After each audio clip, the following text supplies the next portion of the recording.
Solo जोड़ी स्वागत आप सभी को एक बार फिर से हमारे यूट्यूब चैनल पर। एंड यहाँ पे हम आपके लेके एक और नया वीडियो, ठीक है। और जो रहने वाला है आज का हमारा 4.1, ठीक है। ये रहेगा हमारा क्या रहेगा concept of evaluation, continuous and comprehensive evaluation. तो ये आपके सिलेबस में है, ठीक है। B.Ed जो हमारे बच्चे 3rd सेमेस्टर के हैं, ठीक है। और जो B.Ed कर रहे हैं हमारे कहाँ से कर रहे हैं, जम्मू यूनिवर्सिटी से, ठीक है। तो उन सभी बच्चों के लिए ये रहने वाली है बहुत इंपॉर्टेंट वीडियो, ठीक है। आपको कंटेंट मिलने वाला है क्लियर एंड क्रिस्प, जो आपके लिए आने वाला है बहुत ही ज़्यादा काम।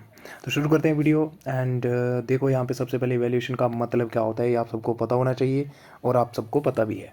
तो इवैल्यूएशन क्या होता है कि एक ऐसी प्रक्रिया होती है, ठीक है। इवैल्यूएशन का हिंदी में मतलब क्या होता है, मूल्यांकन करना, ठीक है।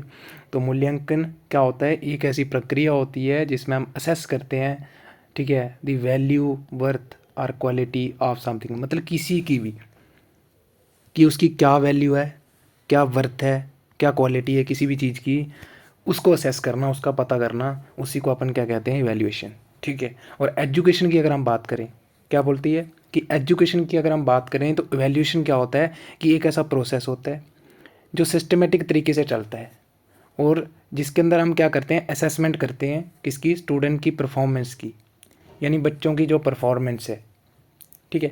And progress in relation to set learning objectives, यानी जो हमने ऑब्जेक्टिव उद्देश्य रखा था उसके हिसाब से उनकी क्या प्रोग्रेस है, किसकी, स्टूडेंट्स की, उनकी क्या परफॉर्मेंस है, उसको असेस करना इन अ सिस्टमेटिक वे। इसी प्रोसेस को क्या कहते हैं हम, इवैल्यूएशन, ठीक है। तो ये आ गई हमारी simple and clear short definition. अब देखो आपको नंबर कैसे लेके आना है, नंबर ऐसे नहीं मिलेंगे फिर। अगर नंबर लेने हैं तो आपको इन तीन में से कोई दो लिख के आना पड़ेगा वहाँ पे, और जैसे यहाँ पे लिखा हुआ है वैसे वहाँ पे लिख के आना एकदम सिस्टमेटिक वे में, ठीक है, प्रॉपर बॉक्स के अंदर या प्रॉपर हाईलाइटेड के अंदर। समझ आ रही? तो देखो यहाँ पे सबसे पहले हाना, फिर ये M.N. डांडेकर आगे, और ये टाइलर आगे, तीनों ने क्या बोला था इवैल्यूएशन के बारे में, देखते हैं यहाँ पे।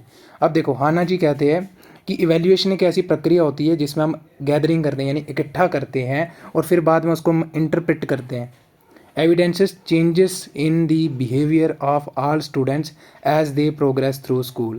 मतलब जैसे जैसे वो स्कूल के अंदर, जैसे आप पहले दिन आए, दूसरे दिन स्कूल गए, तीसरे चौथे पाँचवें, ऐसे सोन चलते गए, ठीक है।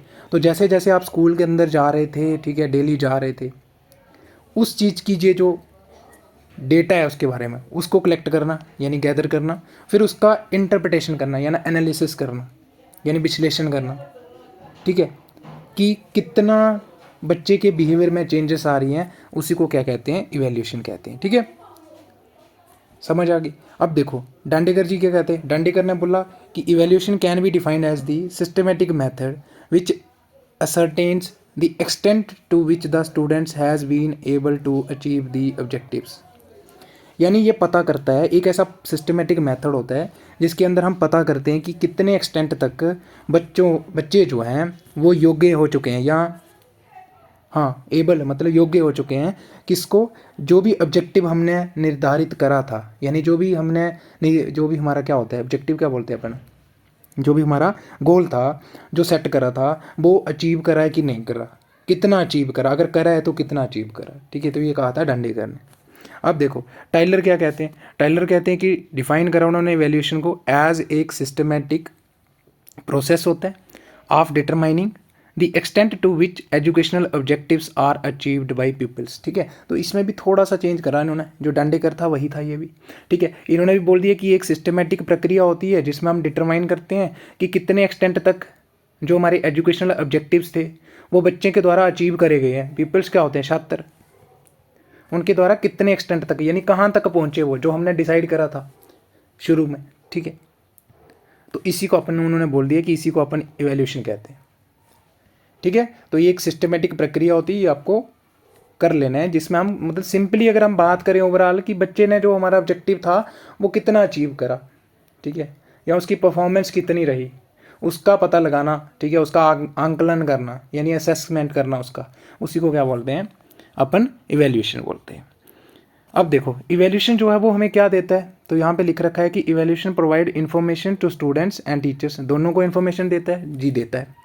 किसके बारे में देता है, किसके बारे में, जैसे आप बच्चे हो और मैं आपका क्लास टेस्ट लेता हूँ, मैं आपका क्लास टेस्ट लेता हूँ, मुझे वहाँ से पता चला कि आपका जो है, मैंने हर एक सब्जेक्ट का आपका क्लास टेस्ट लिया, ठीक है। दूसरे टीचर ने आपका साइंस का लिया, मैंने मैथ का लिया, एक ने इंग्लिश का लिया। अब आपका ओवरऑल जब मार्क्स देखे हमने तो आपके ना बाकी सब में सही थे, लेकिन इंग्लिश में आपके मार्क्स जो थे 10 में से 4 आ रहे थे। तो इससे क्या हुआ, स्टूडेंट को हमने बोला, स्टूडेंट को इन्फॉर्मेशन मिल गई कि मैं यार इंग्लिश में ना वीक हूँ, मुझे इस पर इम्प्रूव करने की ज़रूरत है। तो मतलब इससे हमें इन्फॉर्मेशन मिलती है और टीचर को भी मिलेगी, अच्छा ये बच्चे का इंग्लिश वीक है, अब मुझे ना कुछ अपना मेथड स्ट्रैटेजी जो है वो चेंज करना पड़ेगा। समझ आ रही, ताकि इसको भी अच्छे से समझ आए। तो ये क्या करता है कि दोनों को इन्फॉर्मेशन देता है कि ताकि वो अपना जो है वो इम्प्रूव कर सकें learning outcomes and measure the effectiveness of teaching and learning practices. पता चल जाएगा ना उनको, अगर रिजल्ट अच्छा रहेगा टीचर का, इसका मतलब है जो उसकी स्ट्रैटेजी है पढ़ाने की, जो उसका मेथड है पढ़ाने का, वो एकदम इफेक्टिव है, यानी प्रभावित है, एफिशिएंट है, ठीक है। Teaching and learning practices, strategies, methods जो भी वो उपयोग कर रहा है। और बच्चे को क्या इन्फॉर्मेशन मिलेगी, बच्चे को मिलेगी कि तुम्हारी वीकनेस क्या है, तुम कितने पानी में हो, और फिर बच्चा जो है वो अकॉर्डिंगली वर्क कर सकता है to improve his or her weaknesses. देखो, the evaluation enables the teacher to know the effectiveness of methods use for teaching and if there is any need to change, modify और adjust their teaching strategy methods.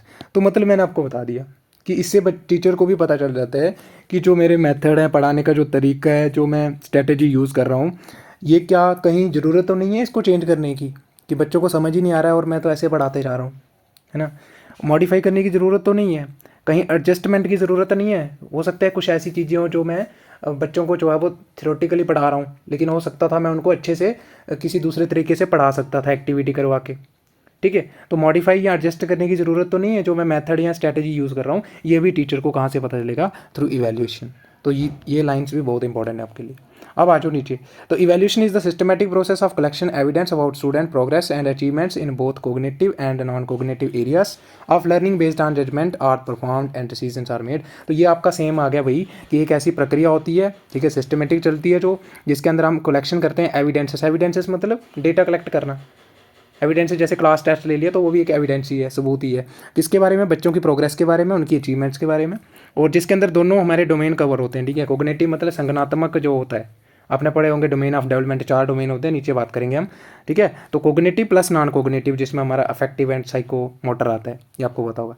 तो जो भी उसके areas हैं learning के, ठीक है, और फिर उसके हिसाब से हम जजमेंट देते हैं, ठीक है, और डिसीजन लेते हैं। डिसीजन वही होगा कि ये जो हमारी स्ट्रैटेजी हैं, पढ़ाने के जो तरीके हैं, बच्चे की वीकनेस क्या है, कौन सा बच्चा किस सब्जेक्ट में वीक है, वो सारी चीज़ें पता चल जाती हैं, ठीक है। अब देखो, इसके 3 कंपोनेंट्स होते हैं। सबसे पहले हम इन्फॉर्मेशन गैदर करते हैं, और फिर प्रोसेसिंग करते हैं, यानी इंटरप्रिटेशन करते हैं उसका, और एनालाइजिंग करते हैं, और जजमेंट देते हैं, एंड देन लास्ट में डिसीजन लेते हैं। तो ये आप लिख सकते हो इसके कि 3 कंपोनेंट होते हैं हमारे किसके इवैल्यूएशन के।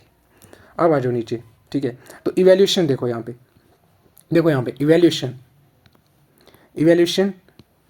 इवैल्यूएशन हम 2 तरीके से कर सकते हैं, ठीक है। एक तो हमारा क्या हो गया, क्वांटिटेटिव डिस्क्रिप्शन, जिसमें हम मेजरमेंट कर सकते हैं, यानी टेस्टिंग लेके, यानी टेस्ट लिया आपका मैंने। या फिर क्वालिटेटिव भी होता है। क्वालिटेटिव जैसे मैं आपको ऑब्जर्व कर रहा हूँ कि इसके बिहेवियर में कुछ चेंजेस आई, जैसे इंटरव्यूज़ वगैरह होते हैं, ठीक है। उसके बाद लास्ट में हम क्या करते हैं, वैल्यू जजमेंट, यानी कि कितना जो हमारा जजमेंट करना, यानी जज करना। जैसे मैंने आपका टेस्ट लिया, यहाँ पे टेस्ट लिया, और बाद में मैंने देखा कि आपके अच्छे मार्क्स आ रहे हैं, ठीक है। तो बाद में मैंने डिसीजन ले लिया, ठीक है, कि नहीं यार, जो मेरी स्ट्रैटेजी है, जो मेरा मेथड है, वो एकदम एक्यूरेट है और सही तरीके से बच्चों को समझ आ रहा है, तभी इसने इतने अच्छे मार्क्स लिए, ठीक है। तो ये हमारे कुछ मेथड्स हो जाते हैं। अब देखो, टेस्टिंग क्या हो गया, एक टेक्निक होती है, मैंने आपको बताया कि जिससे हम डेटा कलेक्ट करते हैं, ठीक है। जैसे मैंने आपका टेस्ट ले लिया, क्लास टेस्ट, जिसमें हमारे क्विजेस आ जाते हैं, आपने देखा होगा, ठीक है। डायग्नोस्टिक टेस्टिंग आती है, ठीक है। और मेजरमेंट क्या होता है कि क्वांटिटेटिव डिस्क्रिप्शन होता है स्टूडेंट्स का, जैसे कितने मार्क्स लिए उसने, ठीक है, टेस्ट के अंदर। और इवैल्यूएशन फाइनल आ गया कि जजमेंट देते हैं हम और डिसीजन लेते हैं, ठीक है। और देखो, जजिंग हाउ वेल, कितना उसने अच्छा या कितना बेकार उसने जो है वो टेस्ट के अंदर परफॉर्म किया है बच्चे ने, तो वो आगे हमारी जजमेंट, और इसी के हिसाब से हम डिसीजन लेते हैं बाद में। तो ये भी आप ऐसे करके लिख सकते हो, छोटा छोटा एकदम क्लियर बनाया हुआ है, जो कि आपके लिए बहुत हेल्पफुल रहने वाला है। अब देखो, अब यहाँ पे देखो टाइप्स ऑफ वैल्यूएशन।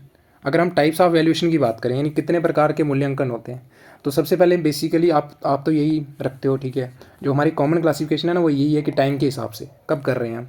लेकिन आपको पता होना चाहिए कि क्वालिटी के हिसाब से भी हमारी वैल्यूएशन होती है। एक तो क्वांटिटेटिव होती है, दूसरा हमारा क्वालिटेटिव होती है। क्वांटिटेटिव मतलब जिसको मेज़र कर सकते हैं हम, जैसे मार्क्स ले रहे हो आप, कितने मार्क्स ले रहे हो, ठीक है। देखो क्वांटिफाइड ऑब्जेक्टिव मेज़र, जैसे मैंने आपका टेस्ट लिया, आपके मार्क्स आ गए, तो मतलब क्वांटिटेटिव हमारा वैल्यूएशन होगा। क्वालिटेटिव मतलब जैसे मैं आपको ऑब्जर्व कर रहा हूँ, आपका बिहेवियर ऑब्जर्व कर रहा हूँ, ठीक है। आप दूसरों के साथ कैसे बात करते हो, उसको मेज़र तो नहीं कर सकते ना, मेज़र तो नहीं कर सकते ना, ठीक है। आपका जो पर्सनैलिटी है, ठीक है, उसमें कितना डेवलपमेंट हो रहा है, कितना विकास हो रहा है, वो सारी चीज़ें हमारी क्वालिटेटिव आ जाएंगी, ठीक है। जैसे सोशियो इकोनॉमिक स्टेटस, तो ये आ जाएगा कि सोसाइटी में आप कैसे डील करते हो, दूसरों के साथ कैसे बिहेव करते हो। सोसाइटी का नहीं होगा, स्कूल के अंदर ही अनुशासन का पालन करते हो कि नहीं करते हो, ये सारी चीज़ें हमारी आ जाएंगी क्वालिटेटिव के अंदर। उसके बाद देखो यहाँ पे टाइम ऑफ इवैल्यूएशन, कि इवैल्यूएशन कब कर रहे हैं उसके हिसाब से हमारी इवैल्यूएशन होती है दो प्रकार की, ठीक है। ध्यान से सुनना, क्या होता है कि टाइम के हिसाब से, कि किस समय हम मूल्यांकन कर रहे हैं उसके हिसाब से हमारा क्या होगा, दो टाइप का इवैल्यूएशन होगा। देखो आपके सिलेबस में नहीं है ना, तो इसीलिए मैंने यहाँ पे डाल दिया थोड़ा सा, ठीक है। उसके बाद देखो पर्पस, क्या पर्पस होता है फॉर्मेटिव का। तो अगर मैं आपको सिंपली बता दूं ना, तो पर्पस को पहले छोड़ो, पहले इसके बारे में हम आपको बेसिक बताते हैं थोड़ा। देखो फॉर्मेटिव वैल्यूएशन वो वैल्यूएशन होता है जो आप कब करते हो, जब आपका कोर्स चल रहा है, तभी आप जो है वो बच्चे को कंटिन्यूसली जो है वो इवेल्युएट कर रहे हो।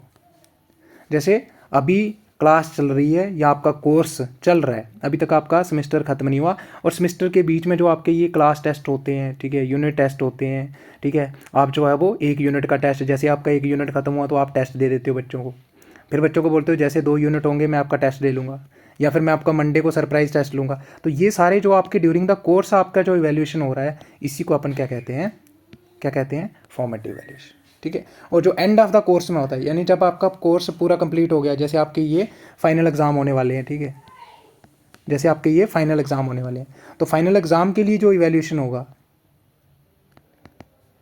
ये जो मूल्यांकन कर रहे हैं हम, ठीक है, इसी को अपन सुमेटिव कहते हैं, यानी एंड ऑफ द कोर्स में जो आपका इवैल्यूएशन होता है। देखो यहाँ पे लिखा है पर्पस क्या होता है। देखो फॉर्मेटिव का पर्पस क्या होता है, आपकी स्ट्रेंथ और वीकनेस का पता करना, ठीक है। क्योंकि आपको इमीडिएट, जैसे मैं आपका आज क्लास टेस्ट लेता हूँ तो मैं कल आपको दिखाऊंगा भी कि आपका ना कितना अच्छा प्रदर्शन रहा आपका, तो आपको इमीडिएट रिस्पॉन्स मिलेगा, आपकी वीकनेस पता चलेंगी। लेकिन अगर यही पेपर जो आप तैयारी कर रहे हो फाइनल एग्जाम की, क्या आपको क्लास के अंदर कोई पूछ सकता है आके कि तुमने यहाँ फाइनल में इतने कम मार्क्स लाए हैं, तुम्हें खड़ा करके पूछेगा कोई? क्या नहीं पूछेगा। तो इसका मतलब वहाँ पे इमीडिएट क्या होता है, हमें फीडबैक नहीं मिलता है, जिसके कारण क्या होता है कि इससे क्या होता है ओवरऑल अचीवमेंट का पता चलता है कि तुमने इस साल कितना जो है वो चीज़ों को सीखा, वो सारी परफॉर्मेंस का हमें पता चलता है कहाँ पे, सुमेटिव के अंदर। अब फ्रीक्वेंसी यानी कब होता है ये, ड्यूरिंग कोर्स जब चल रहा है, और एंड ऑफ द कोर्स। और कौन से एरिया कवर्ड होते हैं, जैसे 1 यूनिट हो गया, या नंबर ऑफ यूनिट का आप टेस्ट ले लेते हो, फिर होल कोर्स आ जाएगा हमारा सुमेटिव के अंदर। यूटिलिटी क्या होती है इसकी, ठीक है। तो यूटिलिटी मीन्स कहाँ पे इसका यूज़ होता है, तो इसका मतलब ये होता है कि परमानेंट रिकॉर्ड के लिए नहीं होता ये, कभी कभी हो सकता है। जैसे आपके T1 होते हैं तो जो आपकी लोअर क्लासेस होती हैं वहाँ पे उनके मार्क्स भी काउंट होते हैं, ठीक है। आपके माइनर के भी एग्ज़ाम काउंट होते हैं, लेकिन नॉट ऑलवेज, ठीक है, not always for permanent record, यानी फाइनल में जो आपकी ओवरऑल मार्क्स बनेंगे। लेकिन ये परमानेंट रिकॉर्ड्स के लिए होती है जो हमारी सुमेटिव वैल्यूएशन होती है। और फीडबैक टू फैकल्टी तभी मिलेगा जब ज़्यादा वीकनेस यानी एरर ज़्यादा आ रहे हैं। क्या मतलब कि बच्चे जो है वो बहुत ही कम परफॉर्मेंस दे रहे हैं, तब फैकल्टी को भी फीडबैक मिलेगा। समझ आई आपको? तब जो एडमिनिस्ट्रेशन होगा वो बोलेगा कि आपके बच्चे जो है ना, आपके सब्जेक्ट के बच्चे बहुत कम उनका रिस्पॉन्स है, तो उसको थोड़ा ठीक करो, अपनी स्ट्रैटेजी मेथड जो है वो चेंज करो, अडॉप्ट करो, न्यू एडजस्ट करो उनको, ठीक है। तो इसमें क्या होता है ओवरऑल पास फेल का पता चलता है। चेंजिंग या अपडेटिंग के क्या ज़रूरत होती है, तो इसमें जी होती है, ठीक है। अगर आपको लग रहा है कि बच्चा जो है वो वीक है, ठीक है, वो अच्छे से समझ नहीं आ रहा है, तो मैं अपनी जो स्ट्रैटेजीज़ हैं, मेथड हैं, ठीक है, उनको जो है वो चेंज करूँगा अकॉर्डिंगली बच्चे की नीड के हिसाब से। और यहाँ पे क्या होता है, लास्ट में जजमेंट होता है, ठीक है। इसमें तो आप चेंज नहीं कर सकते ना। अब फाइनल रिजल्ट आ गया, उसके बाद टीचर क्या करेगा, टीचर ने तो पढ़ाना नहीं है अब आपको, समझ आ गई? अगर आप फेल हो गए या पास हो गए, ठीक है, तो टीचर के हाथ से वो सारी चीज़ें दूर जा चुकी हैं। तो यही डिफरेंस होता है हमारा फॉर्मेटिव एंड सुमेटिव वैल्यूएशन में। और एक और होती है हमारी जो आपको बहुत सारी बुक्स के अंदर देखने को मिलती है, that is a diagnostic evaluation. लेकिन आपको उसको करने की ज़रूरत नहीं है। डायग्नोस्टिक इवैल्यूएशन की बात करें ना, तो वो क्या होता है कि इसके अंदर बच्चे की परेशानियाँ जो हैं उनको आइडेंटिफाई किया जाता है कि क्यों इसको दिक्कत आ रही है सीखने में, ठीक है। वो सारी चीज़ों का पता किया जाता है, दैट इज़ डायग्नोस्टिक। और उसको ठीक करने के लिए क्या होता है, रेमेडियल टीचिंग होती है। वैसे इतना आपको याद रखना, समझ आ गई। अब देखो वाई टू इवैल्यूएट, इवैल्यूएट क्यों करना है हमें, तो accountability, validating your hypothesis, comparison करने के लिए, knowing status, knowing needs, planning further purpose. अब देखो अकाउंटेबिलिटी मतलब अकाउंटिंग करना, ठीक है, बच्चों के बारे में जानना, उसके बारे में पूरी जो इन्फॉर्मेशन है कलेक्ट करना, ठीक है, अपनी जो भी हाइपोथेसिस है उसको वैलिडेट करना, यानी जो भी आपका स्ट्रैटेजी है, मेथड है पढ़ाने का, उसको वैलिडेट करना यानी अप्लाई करना। और कंपैरिजन भी कर सकते हो आप, जैसे लास्ट ईयर में बच्चे की कितनी अच्छी परफॉर्मेंस थी तो इस साल कितनी है, तो उन दोनों के बीच में आप कंपेयर भी कर सकते हो। उसका स्टेटस जानना कि बच्चा जो है वो कितने अच्छे से सीख रहा है, क्या है उसकी, और मतलब क्लास के अंदर पूरा ओके है कि नहीं है, कहीं पे उसको डिफ़िकल्टी तो नहीं आ रही, ये सारी चीज़ें जो है वो पता चलती है हमें। नीड्स, अगर कोई स्पेशल नीड है, जैसे कोई बच्चा है उसको समझ नहीं आता है, ठीक है, मैं अगर उसको ओरली पढ़ाता हूँ तो उसको समझ नहीं आता, तो उसके लिए मैं क्या टेक्निक लेके आ सकता हूँ कि उसको भी समझ आए, तो बच्चे की नीड्स का पता चलता है हमें। प्लानिंग फर्दर, देखो ये उसी के हिसाब से हम फर्दर प्लान करते हैं कि अगर ये स्ट्रैटेजी या इस मेथड, इस करिकुलम से बच्चे को अच्छा जो है वो मतलब बच्चे के अंदर डेवलपमेंट हो रही है, तो फिर हम उसी हिसाब से चलेंगे। अगर नहीं चल रहा है तो न्यू प्लानिंग करेंगे। तो planning further based on the जो प्रीवियस हमारा इवैल्यूएशन का रिजल्ट रहेगा और पर्पजेस जो होते हैं हमारे। अब देखो इवैल्यूएशन इन एजुकेशन, तो वही आ गया, इससे मैंने इसको बताने की ज़रूरत नहीं पड़नी चाहिए, वही है कि इससे हम जो है वो अपने ऑब्जेक्टिव्स जो है वो मॉडिफाई कर सकते हैं as per the needs of individuals and society. और जजिंग कर सकते हैं कि कितने प्रभावी हैं हमारे और कितनी एफिशिएंसी है जो भी हम मेथड या स्ट्रैटेजी यूज़ कर रहे हैं, ठीक है। और enable teachers to modify, update, change their instruction method accordingly. तो ये टीचर को भी जो है वो इनेबल करता है, ठीक है, कि वो भी जो है वो अकॉर्डिंगली उसी हिसाब से जो है वो अपने जो भी पढ़ाने का तरीका है उसको चेंज कर सकता है। और test the all round development of child, ठीक है, बच्चे की जो क्या होती है ऑल राउंड डेवलपमेंट जो होती है हमारी, तो उसका भी पता चलता है। And modification and improvement of the evaluation tools and technique used, उनकी भी हम मॉडिफिकेशन कर सकते हैं। जैसे पहले क्या होता था, आपके जो थे एक ही बार एग्जाम होते थे सीधा एंड में, ठीक है, तो अभी जब से ये नया सिस्टम आया है तब से आपके माइनर 1 होते हैं, माइनर सेकंड होते हैं, ऐसे करके चलता है आपका बहुत सारा जो है वो एंड तक चलता है सिस्टम, ये आप सबको पता होगा, ठीक है। CBCS सिस्टम जब से आया हुआ है। अब देखो इवैल्यूएशन इन एजुकेशन, तो हमारे 3 चीज़ों पे डिपेंड करता है जो हमारा ऑब्जेक्टिव होगा टीचिंग का, ठीक है, वो अचीव करना हमारा पहला तो होता है कि करिकुलम के अंदर क्या क्या पढ़ाना है हमें, ठीक है। पहली बात तो करिकुलम अच्छा होना चाहिए, बच्चे के हिसाब से होना चाहिए, ये तो आप सबको पता है। दूसरा जो हमारा मेथड होना चाहिए, ठीक है, अगर मेथड सही होगा तो हमारा जो ऑब्जेक्टिव है वो जल्दी मीट हो जाएगा, यानी बच्चे अटेन कर लेंगे। और जो टूल्स एंड टेक्निक्स जो हम इवैल्यूएशन करने के लिए यूज़ कर रहे हैं, तो ये डायग्राम भी आप बना के आ सकते हो, बहुत इफेक्टिव डायग्राम है ये, सिंपली आपको ऐसे ही बनानी है, ठीक है। समझ लो ये मेथड है हमारे टीचिंग के, ये हमारा करिकुलम है, इन तीनों का कॉम्बो जब सही से प्रॉपरली जो है वर्क करेगा तो हमारा जो ऑब्जेक्टिव होगा टीचिंग का वो भी अटेन हो जाएगा, ठीक है। तो ये आप इसका जो है वो बना के आ जाओगे। उसके बाद देखो जो आपके सिलेबस में है that is the continuous and comprehensive evaluation, CCE, ठीक है। तो इसके बारे में हम जल्दी जल्दी करेंगे क्योंकि वीडियो बहुत लंबा हो जाता है। तो देखो यहाँ पे कहते हैं कि ट्रेडिशनल एजुकेशन सिस्टम जो था वो confined only to the classroom, मतलब पहले तो आपने देखा होगा कि सिर्फ क्लास तक की जो है वो सीमित थी हमारी जो एजुकेशन सिस्टम था। बस क्लासरूम को क्लास ज्वाइन करो, अटेंड करो, अगर एबसेंट हुई तो आपको माता पिता को लेके आना पड़ेगा, ठीक है। ऐसा सिस्टम था पहले, ब्लैक बोर्ड पे पढ़ाया जाता था, मोनोटोनस लर्निंग होगा ये, ठीक है, ये लर्निंग होगा नॉट लीनिंग। मोनोटोनस लर्निंग होती थी, यानी टीचर सिर्फ बोलता था, आप सिर्फ सुनते थे, और ग्रेड्स के लिए हम सिर्फ अधिगम करते थे, यानी सिर्फ पढ़ते थे। लेकिन ये क्या करता था, इग्नोर करता था, मतलब बाकी भी तो कोई चीज़ें होती हैं ना बच्चे के अंदर, ये तो सिर्फ फोकस कर रहा है किस पे, बस मार्क्स लेके आओ, सिर्फ मार्क्स लेके आओ, और मार्क्स से जजमेंट की जाती थी पहले, लेकिन ये इग्नोर करता था। यानी ये जो इंपॉर्टेंट चीज़ें होती हैं, जो भी डोमेन होते हैं डेवलपमेंट के, जैसे फिजिकल, ठीक है, कोग्निटिव, इमोशनल, सोशल, ये 4 हमारे डोमेन होते हैं डेवलपमेंट के चाइल्ड के, तो इन सभी को इग्नोर करता था। कोग्निटिव तो चलो हो जा रहा था कहीं ना कहीं, क्योंकि बच्चे को मार्क्स लेके आने थे तो पढ़ सीख रहा था, वो इंटेलेक्चुअल बुद्धि उसकी बढ़ रही थी, नॉलेज उसका बढ़ रहा था। लेकिन जो बाकी थे ना, सोशल, समाज के अंदर उसकी कैसी डीलिंग होगी, उसके अंदर इमोशनल जो डेवलपमेंट होती हैं, उनका जो वो सारी चीज़ें इग्नोर हो रही थी। इसीलिए क्या होता है कि जो एजुकेशन का एम होता है ना, या उद्देश्य होता है, वो यही होता है कि ऑलराउंड डेवलपमेंट करनी है बच्चे की, ठीक है, बच्चे की ऑलराउंड डेवलपमेंट करनी है, जिसके अंदर सारे डोमेन्स आते हैं चाइल्ड की डेवलपमेंट के, कोग्निटिव, इंटेलेक्चुअल, फिजिकल, सोशल, ये देखो यहाँ पे लिख रखे हैं, इमोशनल, और कुछ और भी जैसे मॉरल, एथिकल, यानी अगर हम बात करें संज्ञानात्मक, बुद्धिजीवी हो गया, फिजिकल शारीरिक हो गया, सोशल सामाजिक हो गया, इमोशनल क्या होता है हमारा भावनात्मक, और अदर डेवलपमेंट्स लाइक मॉरल, ठीक है, नैतिकता वगैरह, ये जो होते हैं हमारे एथिकल, ठीक है। और इन्हीं को असेस करने के लिए यानी होलसम यानी होलिस्टिक डेवलपमेंट जो बच्चे की है, इसके लिए कुछ अप्रोप्रिएट टेक्निक चाहिए थी, और इसीलिए किसका विकास हो गया हमारा, CCE का। बस इतना सा आपको लिखना है, ये समझ आई। इसके कारण क्या हो गया, देखो अब होलिस्टिक मतलब जो हमारा पूरा बच्चे का होल डेवलपमेंट है, वो उसका विकास पता करना है हमें, उसके बारे में असेस करना है, आंकलन करना है। तो उसके लिए एक अप्रोप्रिएट तरीका चाहिए था, और जिसकी वजह से किसका विकास हो गया, CCE का, यानी कंटिन्यूस एंड कम्प्रिहेंसिव वैल्यूएशन। ठीक है, अब देखो continuous and continuous and comprehensive valuation जो है, ये RT एक्ट 2009 ने इसको मैंडेट करा था और इम्प्लीमेंट करा था इसके द्वारा। ये कब, याद रखना, 1 अप्रैल 2010 के अंदर। इसको आप हाईलाइट करके लिख के आ सकते हो एग्ज़ाम के अंदर, और जब एग्जामिनर देखेगा नहीं ऐसा सोचेगा कि नहीं बच्चे ने कुछ तो एक्स्ट्रा किया हुआ है। अब देखो कंटिन्यूस एंड कम्प्रिहेंसिव वैल्यूएशन जैसे आप देख रहे हो, तो इसका मतलब ये हो गया कि एक स्कूल बेस्ड वैल्यूएशन सिस्टम होता है, ठीक है, बच्चों के बारे में, जिसके अंदर सारे जो भी एस्पेक्ट्स होते हैं स्टूडेंट की डेवलपमेंट के वो कवर होते हैं, यानी उनका हम क्या करते हैं, इवैल्यूएशन करते हैं, मूल्यांकन करते हैं। पहले क्या होता था, सिर्फ हम ग्रेड्स यानी मार्क्स देख रहे थे, लेकिन अब नहीं, अब सारी चीज़ों को हम कवर करेंगे, ठीक है, जो भी बच्चे के विकास के रिलेटेड हैं। ठीक है, तो ये एम्फेसाइज करता है, बढ़ावा देता है टू फोल्ड ऑब्जेक्टिव, ठीक है, जिसमें हमारा कंटिन्यूटी ऑफ इवैल्यूएशन होनी चाहिए। यानी इवैल्यूएशन हमें ऐसा नहीं है, जैसे मैंने आपको बताया कि पहले क्या होता था, सिर्फ फाइनल में एग्जाम होते थे आपके पक्के, जिनको हम बोलते थे पक्के पेपर, ठीक है, लेकिन ऐसा नहीं होना चाहिए। अभी क्या होनी चाहिए, कंटिन्यूटी, यानी हर एक स्टेज में, एक पीरियड के बाद ले लो, ठीक है, एक टाइम के बाद ले लो, या फिर कंटिन्यूसली होनी चाहिए इवैल्यूएशन और assessment of learning outcome in a comprehensive way. Comprehensive way वही आ गया कि सारे के सारे डोमेन जो है वो कवर होने चाहिए। तो ये देखो, it covers all domains of learning, cognitive, affective, psychomotor, ठीक है, ये देखो। और ये याद रखना, CCE जो है ये इवैल्यूएशन को ऐसे नहीं मानता कि बच्चे को पास फेल करना है, बस उसको नंबर के बेस पे जज करना है, नहीं, ये बोलता है कि जो इवैल्यूएशन है एक कैसा है, डेवलपमेंटल प्रोसेस है, यानी विकास की प्रक्रिया है, इससे हमें बच्चे का विकास पता चलता है, ठीक है।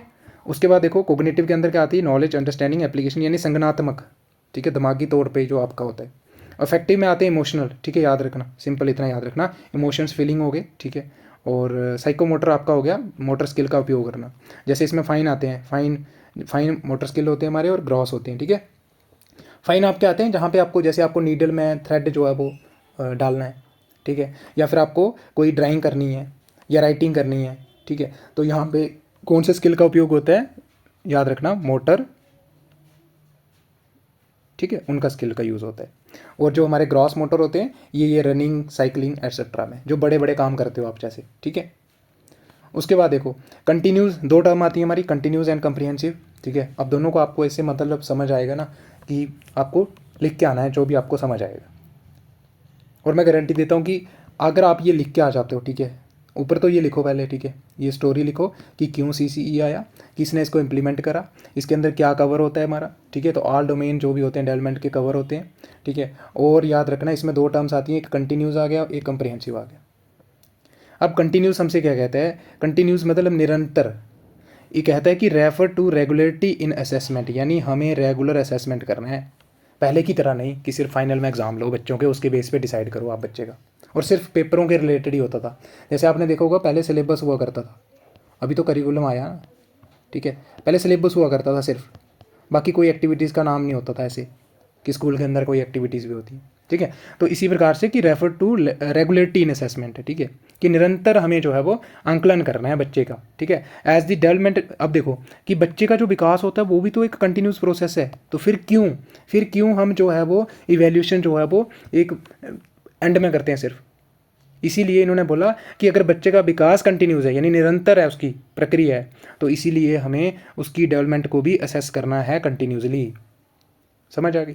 तो इवैल्यूएशन मस्ट भी कम्प्लीटली इंटीग्रेटेड होनी चाहिए, कि जो भी टीचिंग लर्निंग प्रोसेस है, and spread over the entire span of academic session, यानी जैसे ये हमारा चलने वाला है 6 मंथ का एक अकेडमिक फर्स्ट सेमेस्टर चलने वाला है आपका, तो इस फर्स्ट सेमेस्टर के अंदर पूरे के अंदर आपकी असेसमेंट होती रहनी चाहिए। समझ आ गई, ठीक है। जैसे यहाँ पे माइनर 1 हो गया आपके, ठीक है, माइनर 2 हो गया आपके, फिर उसके बाद टीचिंग प्रैक्टिस होगी आपकी, देन आपका इंटरनल एक्सटर्नल जो भी आपका होगा सारा हो जाएगा। तो देखो कहीं ना कहीं आपका ये हर स्टेज पे क्या हो रहा है, असेसमेंट या इवैल्यूएशन हो रहा है, ठीक है।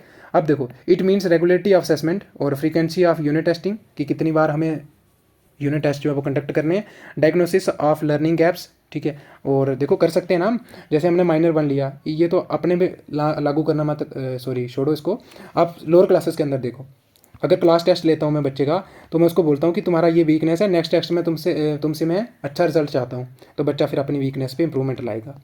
ठीक है, तो वही लिखा है कि diagnosis of learning gaps, use of corrective measure. ठीक है, तो हम करेक्ट करने के लिए, उनको ठीक करने के लिए जो वो कुछ तरीके अपना सकते हैं, और रीटेस्टिंग ले सकते हैं फॉर देयर सेल्फ इवैल्यूएशन। और कंटिन्यूस के अंदर 2 टर्म्स आती हैं, कंटिन्यूल और एक आता है हमारा पीरियोडिसिटी। ठीक है, और कंटिन्यूस के अंदर हमारा क्या आता है, सॉरी कंटिन्यूल के अंदर एक तो होती है हमारी प्लेसमेंट और एक होती है फॉर्मेटिव इवैल्यूएशन। तो फॉर्मेटिव तो मैंने आपको बताया कि जो ड्यूरिंग द कोर्स होती है हमारी। ठीक है, जैसे आपका चल रहा है कोर्स, आपका यूनिट टेस्ट, जैसे यूनिट 1 खत्म हुआ तो आपका टेस्ट रख दिया, तो वो आपका क्या आ जाएगा, फॉर्मेटिव इवैल्यूएशन। अब प्लेसमेंट इवैल्यूएशन क्या होती है, याद रखना, कई बार क्या होता है ना, इनिशियली जब हम कोर्स को स्टार्ट करते हैं ना, तब आपकी इवैल्यूएशन की जाती है। जैसे आपको यूनिट शुरू करना है, मैंने यूनिट आपको पढ़ाना शुरू करना है, तो मैं आपको कुछ क्वेश्चन पूछता हूँ उसके रिलेटेड, आपका पूर्व ज्ञान यानी आपका जो प्रीवियस नॉलेज है उसको असेस करने के लिए, उसके बारे में जानने के लिए कि आपको पहले इसके बारे में कितना पता है, आपने देखा होगा, तो उसी को अपन क्या कहते हैं, प्लेसमेंट इवैल्यूएशन। ठीक है, तो फॉर्मेटिव इवैल्यूएशन ये आपको पता चल गया। और पीरियड के हिसाब से, जैसे कुछ टाइम के बाद आपका जो है वो होता है, जैसे आपके सुमेटिव बोलते हैं जिसका हम, यानी एंड ऑफ द कोर्स, यानी एक पर्टिकुलर पीरियड के बाद। तो ये आपको अच्छे से लिख के लेना, मतलब कर लेना है। ठीक है, और आई होप को ये अच्छे से समझ आ रहा होगा आपको। अब कम्प्रीहेंसिव हो रहा है, कम्प्रीहेंसिव मतलब पूरे एकदम स्पष्ट तरीके से, यानी ऑल सारी चीज़ें कवर करनी है उसमें। ठीक है, तो इसमें स्कोलेस्टिक और प्लस जो हमारी को स्कोलेस्टिक एस्पेक्ट होते हैं बच्चे के, वो दोनों कवर होते हैं हमारे। ठीक है, जो बच्चे की ग्रोथ के रिलेटेड है और डेवलपमेंट के रिलेटेड है। और इसके अंदर क्या होता है कि अप्लाई करते हैं हम बहुत सारे जो हमारे टूल्स होते हैं, यानी यंत्र होते हैं, टेक्निक्स होती हैं, तरीके होते हैं, किसके लिए, बच्चे को असेस करने के लिए कि उसके जो भी डोमेन्स हैं उनकी कितना विकास हो रहा है। ठीक है, तो aims at assessing learners development in areas of learning, जैसे कि बच्चे का ज्ञान, उसको समझ कितनी आ रही है। ठीक है, क्या वो समझ पा रहा है, क्या वो नॉलेज का जो भी उसने सीखा उसको अप्लाई कर पा रहा है, क्या उसको वो एनालाइज कर पाता है, यानी उसका एनालाइजिंग क्या होता है, विश्लेषण कर पाता है। ठीक है, इवेल्यूएटिंग कर पाता है क्या नहीं। ठीक है, और क्रिएटिंग हाई सिंथेसिस, या क्या खुद के अपने, जैसे मैं बोल दूं आपको, मैंने ये आपको सारी चीज़ें सिखाई, मैंने आपको एक प्रोजेक्ट बनाना सिखाया और लास्ट में आपको समझ आ गई। ठीक है, आपने अप्लाई भी करा, क्या अब आप अपने दम पे कोई चीज़ों को क्रिएट कर सकते हो वैसी सिमिलर, तो उसी को अपन कहते हैं क्रिएटिंग या सिंथेसिस, या कोई न्यू थ्योरी या हाइपोथेसिस क्रिएट करना, जो भी आपका आपने जो सीखा। ठीक है, तो इसी के बारे में जो है वो असेसमेंट करना, ये आ जाएगा हमारा कि कंप्रिहेंसिव तरीके से, यानी हर एक चीज़ कवर होनी चाहिए हमारी, कि बच्चे ने सीखा कितना, बच्चे को समझ कितनी आई, बच्चे को समझ आ रही है तो क्या वो अप्लाई कर पा रहा है उसको, जो भी उसने सीखा अलग अलग जगह पे। ठीक है, और एनालाइज कर पाता है कि नहीं कर पाता, इवेल्युएटिंग कर पाता है कि नहीं कर पाता है। ठीक है, और आपने देखा होगा इवेल्यूशन हमारे ना 3 टाइप्स के असेसमेंट होते हैं। अब रहने दो उसको, इतना डीप नहीं जाएंगे हम क्योंकि हमारा वीडियो लंबा हो जाएगा। और ये स्कीम जो है इज़ दस करिकुलर इनिशिएटिव लिया गया है, यानी करिकुलर इनिशिएटिव है जो कि अटेम्प्ट करता है to shift emphasis from testing to holistic learning. ये लाइन बहुत इंपॉर्टेंट है। देखो ये एक स्कीम है, ठीक है, जो कि एक करिकुलर इनिशिएटिव है, यानी आपको करिकुलम ही वैसा डिज़ाइन करना है जिसमें हमें पहले क्या होता था कि सिर्फ टेस्ट लेते थे बच्चों के, और टेस्ट के आधार पर ही हम सारा काम कर देते थे कि हाँ चलो तुम्हारे इतने मार्क्स आ गए, पास हो गए, तुम फेल। पहले ऐसे होता था ना, हमारा बच्चा फेल हो गया कि पास हो गया। लेकिन आजकल ऐसा नहीं है।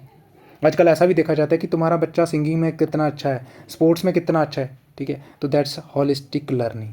तो मतलब हमें क्या होता है कि ये शिफ्ट बढ़ावा देता है कि हमें टेस्टिंग ही नहीं करनी है, सिर्फ उसको शिफ्ट करना है, यानी टेस्टिंग से शिफ्ट होना है कहाँ पे, होलिस्टिक लर्निंग में। यानी सारे जो भी बच्चे के डेवलपमेंट के डोमेन्स होते हैं उनको कवर करना है, वो सारों जो भी सभी जो क्या है हमारे डोमेन्स हैं बच्चे की डेवलपमेंट के, विकास के, उनको डेवलप करना है। ठीक है, जो ऊपर बताया मैंने आपको। ठीक है, कोग्निटिव, इमोशनल से लेके सोशल और इमोशनल, ये सारे। ठीक है, अब देखो यहाँ पे ये देखो यहाँ पे लिखा है होलिस्टिक डेवलपमेंट क्या होता है कि बच्चे की हर एक चीज़, कोग्निटिव संज्ञानात्मक, कोग्निटिव संज्ञानात्मक, जिसमें साइकोमोटर मैंने आपको बताया। ठीक है, ग्रास और मैंने आपको फाइन बढ़ाया। अफेक्टिव होता है इमोशन के रिलेटेड। ठीक है, फिजिकल शारीरिक हो गया, इंटेलेक्चुअल वही बुद्धिजीवी हो गया, इमोशनल हमारा हो गया भावनात्मक, सोशल सामाजिक, और मॉरल हो गया एंड एथिकल नैतिकता, जिसको अपन कहते हैं कि सही गलत के बारे में भी पता होना चाहिए उसको। जैसे मैं कोई काम कर रहा हूँ कि क्या सही है कि गलत है, इसको अपन क्या कहते हैं, मॉरल।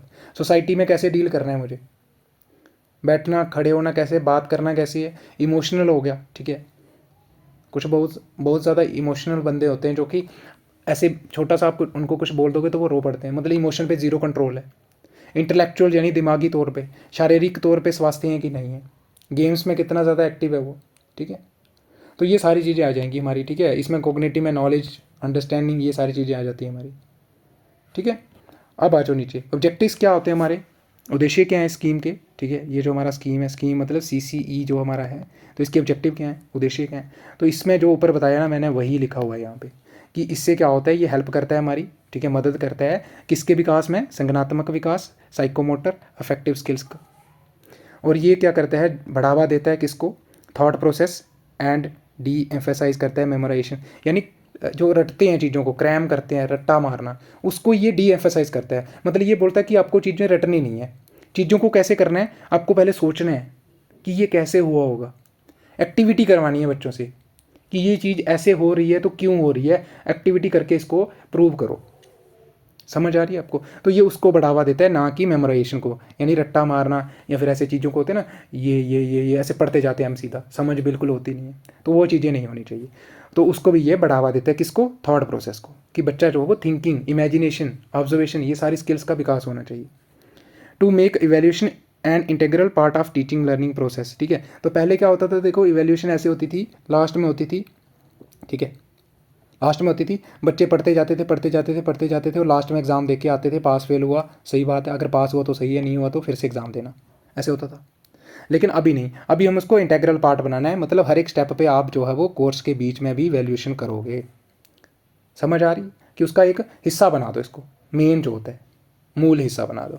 फिर कहता है to use evaluation for improvement of students achievement and teaching learning strategy based on regular diagnosis followed by remedial instruction, ये मैंने आपको बताया था। तो ये इसका ये भी उपयोग है कि इवेल्यूशन का, कि इससे हम इम्प्रूवमेंट यानी बढ़ावा दे सकते हैं या फिर हम सुधार कर सकते हैं, ठीक है। किसमें, अगर बच्चे की जो अचीवमेंट्स हैं, ठीक है, या उनको बढ़ावा दे सकते हैं या उनमें सुधार कर सकते हैं, ठीक है। जो हमारा टीचिंग लर्निंग मेथड है, स्ट्रेटजी है, उसके हिसाब से जो हमने रेगुलर डायग्नोसिस करते हैं, ठीक है।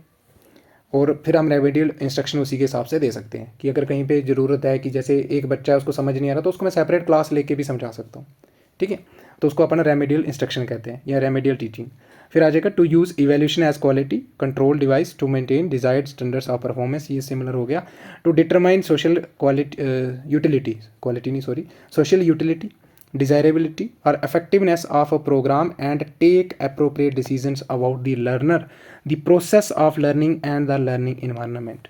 तो इससे ये भी डिटरमाइन होता है कि जैसे आपके अंदर जो है, जैसे हम कोई प्रोग्राम पढ़ा रहे हैं, ठीक है, अगर कोई प्रोग्राम पढ़ा रहे हैं तो उसकी सोशल यूटिलिटी क्या है, यानी क्या हमारी वो सोसाइटी की नीड्स के हिसाब से है या नहीं है। डिज़ायरेबिलिटी, जैसे मेरा कोई ऑब्जेक्टिव होगा, उद्देश्य होगा, ठीक है, वो मुझे पूरा करना है, और जो इफेक्टिवनेस कितनी है उस प्रोग्राम की, ये सारी चीज़ों के बारे में भी हमें पता चलता है, और हम अप्रोप्रिएट डिसीजन भी ले सकते हैं, ठीक है, लर्नर के बारे में, ठीक है। और process of learning and the learning environment, जो भी हमारा जिस इन्वायरमेंट में हम पढ़ा रहे हैं, ये शिक्षण अधिगम कर रहे हैं। To make the process of teaching and learning और लर्नर सेंटर्ड एक्टिविटी। देखो इससे पहले क्या होता था, आपने देखा होगा, टीचर आता था क्लास में, टीचर लेक्चर देता था, बच्चों को समझ आया कि नहीं आया, चलो कोई बात नहीं, लेक्चर दिया, चलते बने, ऐसे होता था। तो बच्चा क्या होता था यहाँ पे, बच्चा यहाँ पे पैसिव लर्नर होता था, वो पैसिवली सुनता था, बैठा रहता था, कोई एक्टिव इन्वॉल्वमेंट नहीं थी। तो लर्नर सेंटर क्या होता है, वो कोई भी मेथड जहाँ पे क्या होता है कि बच्चा जो है वो एक्टिव होता है, ठीक है, एक्टिव पार्टिसिपेंट होता है इन टीचिंग लर्निंग में, दैट इज़ लर्नर सेंटर। जैसे एक्टिविटी मेथड होता है, आपको मैं प्रोजेक्ट देता हूँ बनाने को, आप प्रोजेक्ट बनाते हो, तो मुझे ये बताओ कि ये लर्नर सेंटर हुआ कि टीचर सेंटर्ड हुआ। ये लर्नर सेंटर्ड हुआ, क्योंकि बच्चा जो है वो अपने दम पे यहाँ पे प्रोजेक्ट फाइल कंप्लीट कर रहा है या प्रोजेक्ट वर्क कर रहा है, ठीक है। तो यही कहता है कि to make the process of teaching and learning a learner centred activity. तो इसका भी ये काम होता है, या उसको ये बढ़ावा देता है कि बच्चा, आजकल जो भी मेथड है वो बच्चे के हिसाब से होना चाहिए, ना कि टीचर के हिसाब से, ठीक है। तो आपने देखा होगा कि बहुत सारे, चलो अब रहने दो, ठीक है, बहुत लंबा हो जाएगा वो। अब देखो, in view of getting a complete picture of the child's learning, assessment should focus on the learner's ability to, कि अगर हमें बच्चे के बारे में कंप्लीट पिक्चर लेनी है, ठीक है, बच्चे की लर्निंग यानी अधिगम के बारे में, तो असेसमेंट का जो फोकस है वो किस पे होना चाहिए, किस किस एबिलिटी पे होना चाहिए, कि बच्चे की ये एबिलिटी, पहली बात, learner and acquire desired skills related to different subject area, अलग अलग जो सब्जेक्ट है हमारे विषय हैं, ठीक है, उनमें जो स्किल्स रिक्वायर्ड होती हैं, ठीक है, उनको सीखना, उनको एक्वायर करना, ठीक है, अर्जित करना।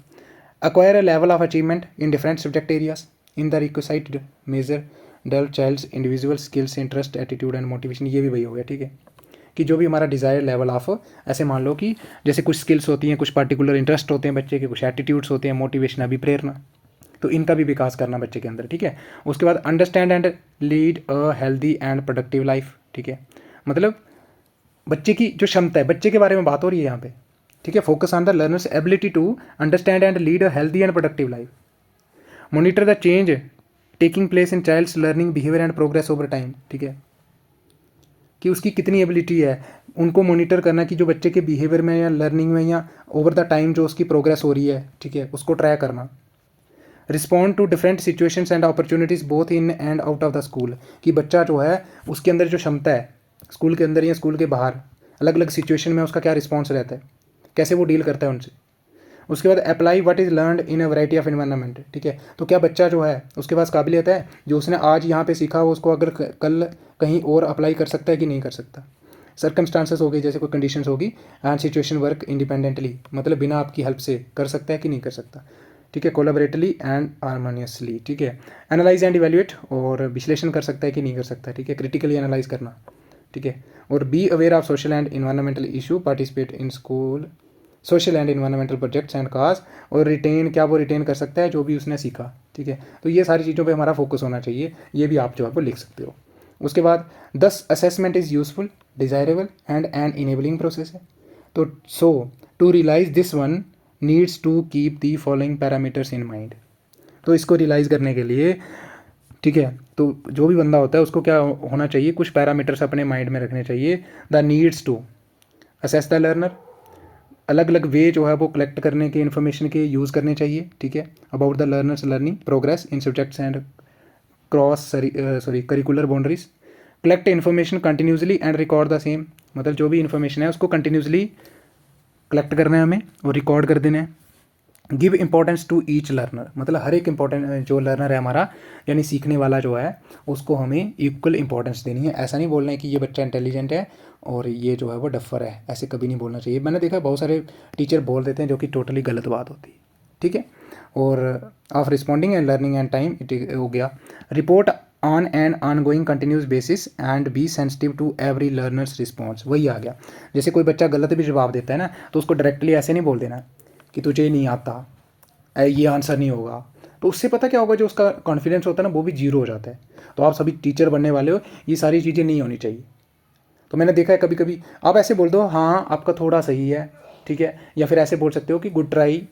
कुछ चीज़ें होती हैं कि जिससे क्या होता है कि जो उसका कॉन्फिडेंस है वो लूज़ नहीं होता। वहाँ पे 40 बच्चे बैठे होते हैं, 30, और अगर आपको समझ लो कि टीचर ने नेगेटिव रिस्पॉन्स दे दिया, तो समझ लो कि क्या होगा उस बच्चे का। वो नेक्स्ट टाइम देगा कभी जवाब, वो कभी नहीं देगा, ठीक है। तो ये चीज़ नहीं होनी चाहिए, ठीक है। टीचर को जो है वो सेंसिटिव रहना चाहिए टू एवरी लर्नर्स रिस्पॉन्स, और प्रोवाइड देना, मतलब फीडबैक दो बच्चों को, ठीक है, जिससे positive action and help the learner to do better. ये वही आ गया। जैसे मैंने बोला कि किसी बच्चे ने अगर गलत रिस्पॉन्स भी दिया ना क्लास के अंदर, तो उसको ये नहीं बोलना कि तेरे को आता नहीं है, तू डफर है, तू पढ़ता नहीं है, ये सारी। तो सिंपली ऐसे बोल दो कि गुड ट्राई बच्चा, आप जो है वो काफ़ी हद तक थोड़ा सा ठीक थे, कोई और बताओ। ऐसे होता है, इसको बोलते हैं पॉजिटिव, ठीक है। तो ये आपको ऐसा फीडबैक देना है जिससे बच्चे के अंदर पॉजिटिविटी क्रिएट हो, ना कि उसका जो भी कॉन्फिडेंस है वो बिल्कुल जीरो हो जाए। अब देखो, जब हम असेसमेंट प्रोसेस करते हैं तो हमें ध्यानपूर्वक रहना है, ये चीज़ें नहीं करनी है। पहली बात तो वही आ गया, तू इंटेलिजेंट है, तू पुअर है, तू गरीब है, ये है, सो है, वो है, एट्सेट्रा है, ऐसे कभी नहीं बोलना। तू स्लो लर्नर है। उसके बाद मेक कंपैरिजन बिटवीन देम, बच्चों के बीच में कंपेयर करना। ऐसे बड़ी बहुत बार देखा मैंने टीचर को, वो क्या कर देते हैं, वो देखो हमारी क्लास का वो लड़का भी है, वो लड़की भी है, उससे सीखो कुछ। तो ये कभी नहीं होना चाहिए। मेक नेगेटिव स्टेटमेंट्स, वही आ गया, नेगेटिव स्टेटमेंट वही आ गया कि तुम डफर हो, तुम्हें कुछ आता नहीं है। हो सकता है बेचारे की पता नहीं क्या कंडीशंस हो, है ना, तो आप किसी को ऐसे जज नहीं कर सकते। आप एक टीचर हो तो बी अ टीचर, ठीक है। तो ये हमारा हो जाता है, और ये बहुत इंपॉर्टेंट लाइन्स है, आप इनको भी लिख सकते हो। अब आ जाओ नीचे, देखो फीचर्स क्या हैं। CCE जो ऊपर पड़ा वही है कि कंटिन्यूस एस्पेक्ट जो है वो दो चीज़ें आती हैं हमारी, दो टर्म आती है ना, कंटिन्यूस, कंप्रीहेंसिव। कंटिन्यूस के अंदर कंटिन्यूल आता है, पीरियोडिसिटी आता है। कंटिन्यूल में हमारी दो चीज़ें आती हैं, प्लेसमेंट इवैल्यूएशन और दूसरी कौन सी थी, फॉर्मेटिव इवैल्यूएशन। ये देखो बिगिनिंग ऑफ द इंस्ट्रक्शन में जो इवैल्यूएशन होती है, जैसे आपको मैंने पूछ दिया, जैसे मैं आपको पढ़ाने वाला था फूड चेन, तो मैंने आपको फूड चेन के बारे में थोड़ी सी इन्फॉर्मेशन पूछी आपसे, तो आपने मुझे बताया, वो हमारा प्लेसमेंट इवैल्यूएशन। और अगर ड्यूरिंग द इंस्ट्रक्शन प्रोसेस, यानी मेरा कोर्स चल रहा है अभी, ठीक है, जैसे आज मेरे 2 यूनिट खत्म हो गए, तो मैं आपका टेस्ट रख दूँ या फिर मैं आपका ओरल टेस्ट रख दूँ मंडे को, तो वो आ जाएगा आपका फॉर्मेटिव इवैल्यूएशन, ठीक है। और मल्टीपल टेक्निक्स से हम करते हैं ये सारी चीज़ें। और पीरियडिकली मीन्स या पीरियडिसिटी मीन्स कि असेसमेंट परफॉर्मेंस डन करना frequently at the end of unit, या एक टाइम के बाद, है ना।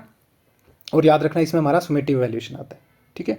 और उसके बाद देखो कंप्रिहेंसिव की बात करें तो हमें मतलब सारी डोमेन्स जो हैं या हर एक जो भी बच्चे की डेवलपमेंट के रिलेटेड है या पर्सनैलिटी के रिलेटेड है, वो सारी चीज़ों का आंकलन करना है। मतलब उन सभी इस तरीके से हमें वैल्यूएशन करनी है कि सारे डोमेन्स कवर हो जाए। समझ आ रही है आपको। It includes assessment in scholastic and co scholastic aspects of people's growth. Scholastic क्या होता है ये भी हम देखेंगे, स्कूल के अंदर जो भी चीज़ें होती हैं, ठीक है, मतलब स्कूल के रिलेटेड, जैसे सब्जेक्ट मैटर सब्जेक्ट के रिलेटेड, ड्राइंग्स सब्जेक्ट के रिलेटेड, प्रोजेक्ट वर्क सब्जेक्ट के रिलेटेड, जो सब्जेक्ट के रिलेटेड होगा। को स्कोलिस्टिक मतलब बाहर, जब आप स्कूल से बाहर जाओगे, सीखोगे आप स्कूल के अंदर, अप्लाई आप बाहर करोगे उनका, ठीक है। जैसे आपकी सोशल स्किल्स कैसी हैं, ठीक है, स्पीकिंग स्किल्स कैसी हैं, वो हम नीचे देखेंगे। ये मैंने थोड़ा सा इसका चार्ट भी बनाया हुआ है, ठीक है। तो ये कवर करता है हमारा कॉम्प्रिहेंसिव कंपोनेंट जो होता है, यानी कंटिन्यूस एंड कॉम्प्रिहेंसिव का क्या मतलब है। तो अभी तक तो आपको अच्छे से समझ आ गया होगा। ये देखो नीचे क्या यहीं पे लिखा हुआ है, स्कोलिस्टिक एक्सपेक्ट के अंदर क्या आता है हमारा, सब्जेक्ट स्पेसिफिक एरिया। तो ये मैंने आपको बता दिया कि मैथ के अंदर क्या क्या करना है, इंग्लिश के अंदर क्या क्या करना है, ये सारी चीज़ें। और को स्कोलिस्टिक एस्पेक्ट्स हमारे क्या होते हैं, लाइफ स्किल्स हो गया, को करिकुलर एक्टिविटीज़ वगैरह, एटीट्यूड्स एंड वैल्यूज़, ठीक है। अब देखो यहाँ पे पर्पज़ क्या होते हैं, तो पर्पज़ जो ऊपर पड़ा, ठीक है। सीसी के पर्पज़ क्या है, पहली बात तो ये देखो, सीसी जो है वो अटैम्प्ट करता है to minimise fear and anxiety among our learners about examination and evaluation. यानी बच्चे के मन में जो डर है ना एग्ज़ाम को लेके, वो सारी चीज़ें जो है वो ये जो कम करता है, ठीक है। कम कैसे करता है, देखो आपने क्लास टेस्ट लिया, वो तो मैंने आपको ऊपर बताया कि अगर नेगेटिव कोई स्टेटमेंट नहीं देनी है किसी बच्चे के बारे में, ठीक है, उससे क्या होगा कि बच्चे का जो लेवल होता है या कॉन्फिडेंस होता है वो बिल्कुल ही ख़त्म हो जाता है। तो वही आ गया, जब आप बच्चे को, हर एक बच्चे के साथ जो इवैल्यूएशन कर रहे हो या आपका उसको क्वेश्चन पूछ रहे हो, वो आंसर गलत भी देता है तो कोई बात नहीं, ऐसे बोलना कि नेक्स्ट टाइम अच्छे से मुझे जवाब चाहिए आपसे, है ना। तो पॉजिटिविटी होती है, कोई पॉजिटिव रीइंफोर्समेंट होती है, ठीक है। तो बच्चे, आप छोटे छोटे बच्चों को क्या करते हो, जो कल करके आएगा उसको मैं चॉकलेट लेके आऊँगा, तो that is a token reinforcement कर रहे हो आप, है ना। तो उससे क्या होगा, बच्चे के अंदर अच्छा मुझे सर कल चॉकलेट देंगे तो मुझे ये करना पड़ेगा, ठीक है। तो यही आ गया कि इससे क्या होता है कि जो बच्चे के दिल में डर होता है, मन में डर होता है एग्ज़ाम वगैरह को लेके, वो सारी चीज़ें दूर होती हैं। और सीसी एम्फेसाइज करता है हमारा evaluation as a process in place of an event है, और ये मानता है कि ये एक प्रोसेस है, प्रक्रिया है, ना कि कोई इवेंट है। इवेंट मतलब जो एक ऐसे हो गया, इवेंट हो गया एक बार ख़त्म। प्रोसेस मतलब प्रक्रिया जो कल निरंतर चलती है।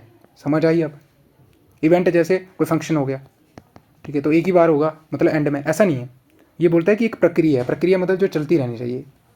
उसके बाद सीसी जो है हेल्प करता है लर्नर को, पेरेंट्स को, टीचर्स को, किस तरीके से, ये स्ट्रेस एंड एनाइजिटी, और ये हो गया, ठीक है, और ये हो गया, मतलब जो है चिंता वगैरह दूर करता है, रिड्यूस करता है द ड्रॉप आउट रेट, ठीक है, और वही आ गया, कम करता है ये डर वगैरह लर्नर के बीच में।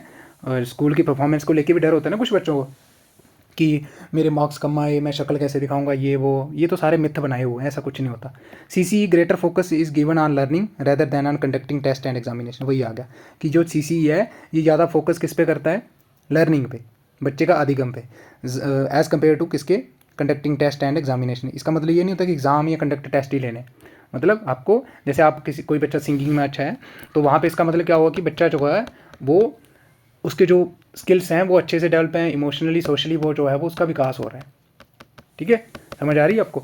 उसके बाद देखो it contributes to the holistic development of learner, ये भी आपको पता है, मतलब ऑल राउंड डेवलपमेंट। और सीसी जो है वो यूज़ किया जाता है as an instrument of preparing learners for future life by making them physically fit, mentally alert, emotionally balanced and socially adjusted.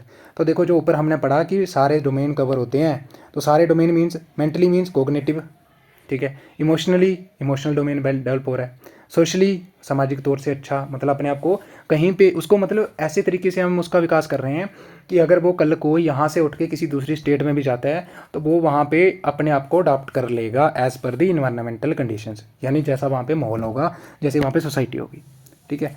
उसके बाद learner get more time to develop their interest, hobbies and personalities through CC, और ये promote करता है learner friendly environment, thereby optimize students learning को ये ज़्यादा अच्छे तरीके से चलाने में हेल्प करता है, ठीक है। तो यहाँ तक हो गए हमारे पर्पस। अब देखो यहाँ पे फंक्शन क्या होते हैं CC के, क्या कार्य होते हैं, तो वही आ गया ये जो ऊपर पढ़ा था ना, बस उसका कंक्लूजन निकाल दो कि क्या क्या इंपॉर्टेंस होती है। इंपॉर्टेंस को आप मान लो या फंक्शन, अगर आप इंपॉर्टेंस आ जाता तो फंक्शन लिखते ना, कोई बात नहीं। और जो मैंने ऊपर बताया ना, अगर आपने सारा सुना होगा तो मैं गारंटी देता हूँ कि फंक्शन हो जाए कुछ भी, ऑब्जेक्टिव हो, उद्देश्य हो, आप छोड़ने वाले नहीं हो।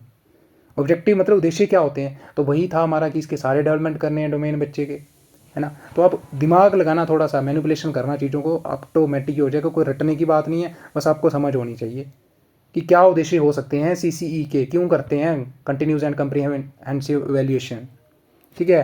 तो देखो फंक्शन के आगे, it help the teacher to organize effective teaching strategy, वही आ गया कि इफेक्टिव यानी प्रभावित या प्रभावशाली टीचिंग स्ट्रेटजी से, यानी जो शिक्षण करने की जो मेथड हैं, तरीके हैं, उनको अपना सकता है वो, या जैसे होता है ना बेटरमेंट कर सकता है उनमें, तो CCE से।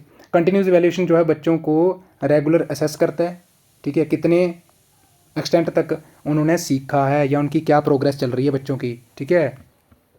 Continuous evaluation serve to diagnose weakness, इससे हमें वीकनेस का भी पता चलता है बच्चों का। और हम क्या कर सकते हैं, permit the teacher to ascertain and individual learner strength and weakness and her needs, तो इससे हमें किसी एक पर्टिकुलर बच्चे की, जैसे मैंने आपको बताया कोई पर्टिकुलर बच्चा है, उसको समझ नहीं आ रही है, तो उसकी मुझे वीकनेस पता चलेगी।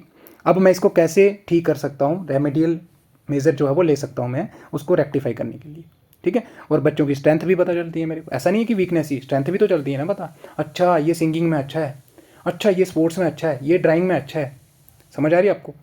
उसके बाद it provide immediate feedback to the teacher and who can then decide whether a particular unit or concept needs be reteaching in the whole class or whether a few individuals need remedial instruction. ये हो गया।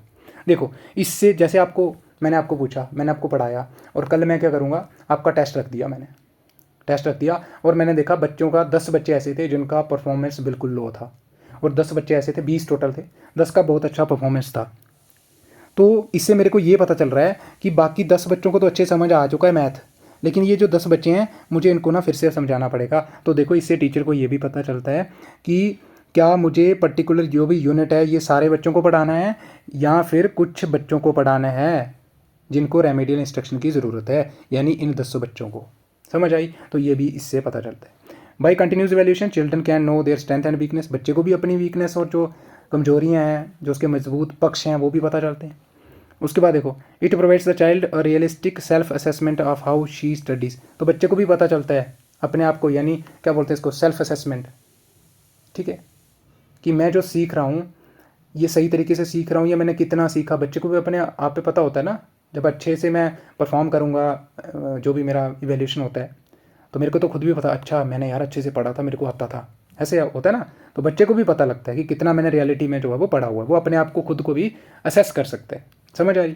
It can motivate children to develop good study habits, correct errors and to direct their activities towards the achievement of desired goals.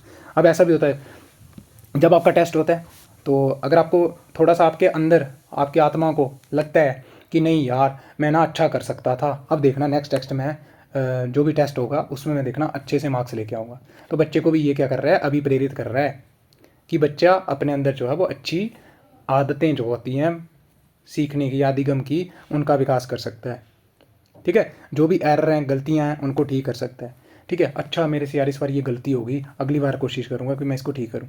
ठीक है, it helps learners to determine the areas of instruction in which more emphasis is required. वही आ गया कि इससे learner को ये भी पता चलता है, अच्छा यार मेरा मैथ वीक है ना, आजकल ना मैं मैथ को दूंगा 1 महीना टाइम, ऐसा होता ना, 1 महीना अब मैं मैथ को दूंगा। तो मतलब बच्चे को ये किस एरिया पे ज़्यादा फोकस करने की ज़रूरत है, उस पर भी ये बढ़ावा देता है। ठीक है, उसके बाद continuous and comprehensive evaluation identify area of aptitude and interest. तो बच्चे का इंटरेस्ट किस में है उससे भी पता चलता है, जैसे मैंने आपको बताया, अच्छा ये ड्राइंग में इंटरेस्ट है, ये स्पोर्ट्स में इंटरेस्ट है, so on. It helps to in identifying changes in attitudes and value system. तो बच्चे के एटीट्यूड में क्या चेंजेस आ रही हैं वो भी हमें पता चलती हैं। It helps in making, attitude negative नहीं होता हमेशा, याद रखना। एटीट्यूड का कहने का मतलब ये नहीं है जो हम बोलते हैं कि तेरे को बड़ा एटीट्यूड है, वो अलग चीज़ होती है। ठीक है, एटीट्यूड होता है कि जो प्रॉब्लम सॉल्व करने की तेरे पास जो, जैसे बोलते हैं ना कि मेरे को भी किसी ने सेम क्वेश्चन पूछा, एक बंदा और था उसको भी पूछा, या फिर ऐसे सुनो, एक पहलवान था, उसको मैंने दिया एक रुमाल दिया, ठीक है, उसको मैंने बोला इसको पार फेंकना है, उसको वो घमंड था अपने में, उसने क्या करा, रुमाल उठाया और ज़ोर से फेंका, लेकिन वो हवा से उड़ के वहीं पड़ गया उसके पैर के पास। दूसरा बंदा आया, उसको बोला कि वो पतलू सा था, उसको बोला कि रुमाल को दूसरी साइड फेंकना है, जितनी दूर फेंकेगा तू, तो उसने क्या करा, पत्थर लिया उसमें डाला और दूर फेंक दिया। तो this is known as attitude. वो वाला एटीट्यूड नहीं होता, ठीक है, कि आप कैसे प्रॉब्लम जो होती है उससे डील करते हो, सॉल्व करने की जो आपके पास काबिलियत है, एक एप्टीट्यूड भी होता है टू पर्टिकुलर प्रॉब्लम।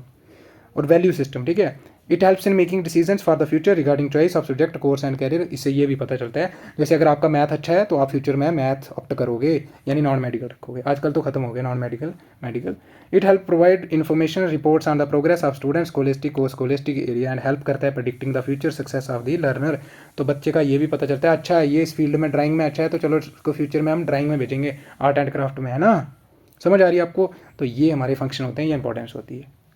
उसके बाद हमारा ख़त्म हो जाता है हमारा CCE। अब देखो थोड़ा सा बचा हुआ है, बस ख़त्म हो जाएगा, ठीक है। अब देखो यहाँ पे ये इसका डायग्राम बना के आ जाना ऐसे करके, सिनॉप्सिस फ्लो चार्ट, ठीक है।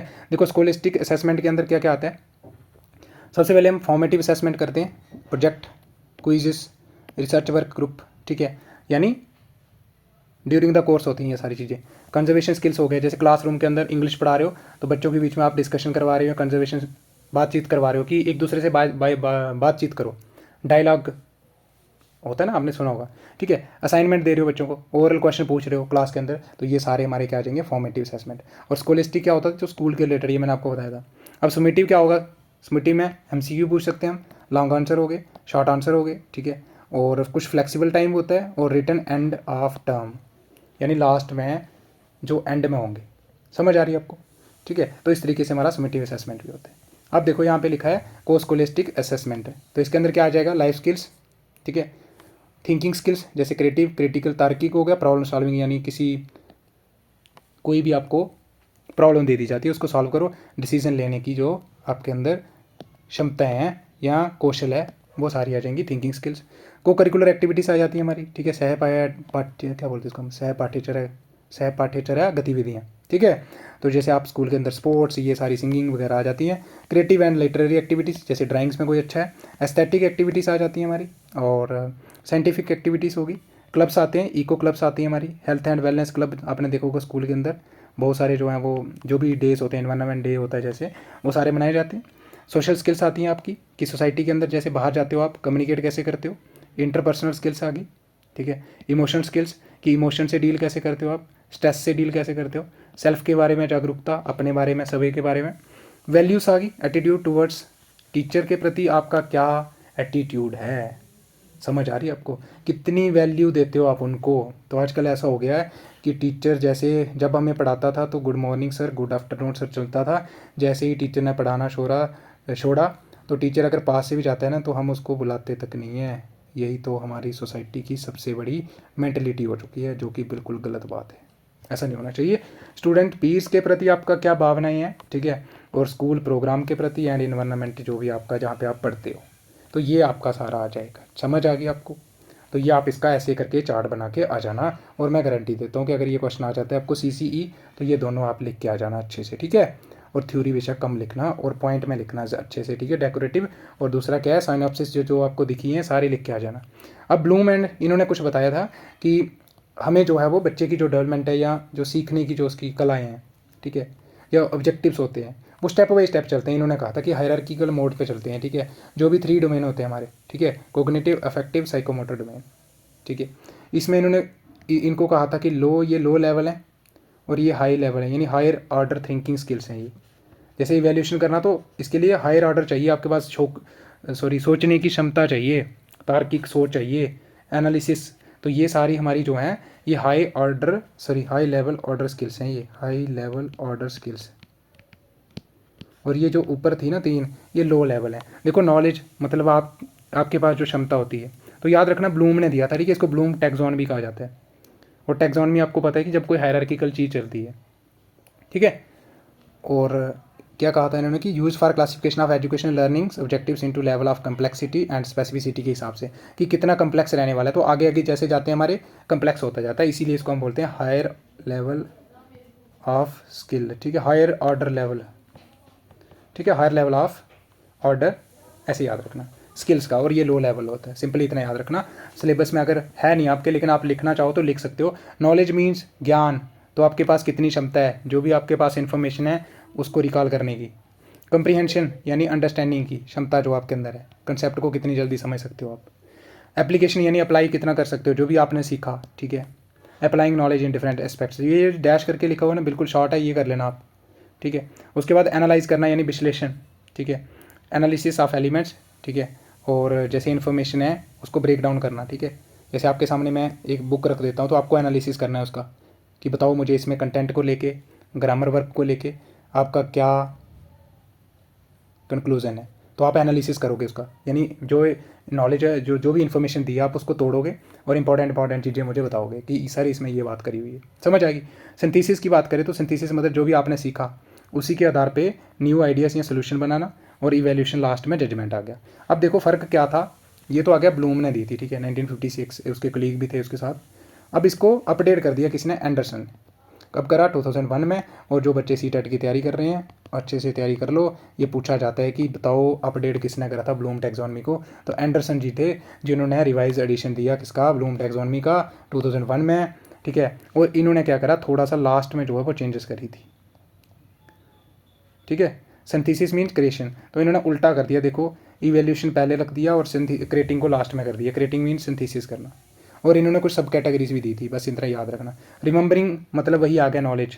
अंडरस्टैंडिंग उनका क्या था, उनका भी कंप्रीहेंशन था, तो अंडरस्टैंडिंग ही लिखा हुआ है यहाँ पे, मतलब सेम था बस, ठीक है। और लास्ट वाले दो थे, इनका इंटरलेशन करा था सिर्फ पोजीशन, ठीक है। वहाँ पे क्या था हमारा, सिंथेसिस यानी क्रिएटिंग पहले था, यहाँ पे इन्होंने क्रिएटिंग लास्ट में लिखा था, बस इतना याद रखना। रिमेंबरिंग याद करना किसी के बारे में, समझना, उसको अप्लाई करना, फिर उसके बारे में विश्लेषण करना, फिर इवैल्यूएटिंग, इन्होंने बोला कि इवैल्यूएशन हम पहले करेंगे, ठीक है, फिर बाद में हम क्रिएट करेंगे यानी सिंथेसिस करेंगे। और बाकी ये सब कैटेगरीज हैं जो कि आपके काम की नहीं है, अगर किसी को करना होगा तो कर सकता है। जैसे रिकॉग्नाइज करना, लिसनिंग, डिस्क्राइबिंग, तो इसी के रिलेटेड है कि याद कैसे करोगे आप। आइडेंटिफाई करना किसी के बारे में, अपनी जो भी सीखा उसको रिट्राइव करना, ठीक है। उसके बाद अंडरस्टैंड यानी इंटरप्रेटिंग करना, एग्जाम्पल देना, क्लासीफाई करना, समरी बनाना, ये सारी चीज़ें हमारी आ जाएंगी, ठीक है। एक्सप्लेन करना, अप्लाई करना यानी एग्जीक्यूट करना, जो भी आपके पास ज्ञान सीखा है आपने, इंप्लीमेंट करना उसको न्यू अलग आगे कंडीशंस में, कैरी आउट करना और यूजिंग करना यानी उसका यूज़ करना, इस्तेमाल करना जो भी आपने सीखा, ठीक है। तो वही लिखा हुआ है। और एनालाइज करना, देखो मतलब डिफ्रेंशिएटिंग करना, जैसे फैक्ट और ओपिनियन में क्या अंतर है, अलग अलग चीज़ों को आप तार्किक सोच होती है आपके अंदर, विश्लेषण करने की जो क्षमता होती है, शक्ति होती है, स्किल होती है, कौशल होता है, ठीक है। ऑर्गेनाइज करना चीज़ों को, जैसे कोई सिमिलर चीज़ें उनको एक जैसे रख देना, ऐसे करके एट्रीब्यूटिंग करना, ठीक है, कंपेयरिंग करना और रिकन्स्ट्रक्टिंग। और इसमें क्या जगह है, वैल्यूटिंग में चेकिंग करना, क्रिटिंग करना और जजिंग।